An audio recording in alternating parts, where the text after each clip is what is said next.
جب تک میرا اور آپ کا منہج درست نہیں ہوتا، محنت کرنے کے باوجود بھی، کوشش کرنے کے باوجود بھی ہمیں کچھ نہیں ملے گا۔ اب میرا منہج سے مراد کیا ہے؟ منہج السلف الصالح رضوان اللہ تعالی علیہم اجمعین۔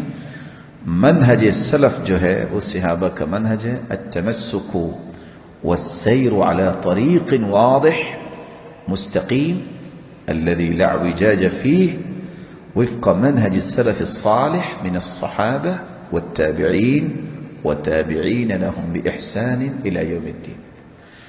سلف صالحین کے منہج کے مطابق اپنی زندگی کو گزارنا، جو ایسے واضح اور مستقیم راستے پر قائم تھے جس میں کوئی ٹیڑھ پن نہیں ہے، اور یہ وہ منہج ہے جو صحابہ کا منہج ہے، تابعین کا منہج ہے، اور تبع الاتباع کا منہج ہے۔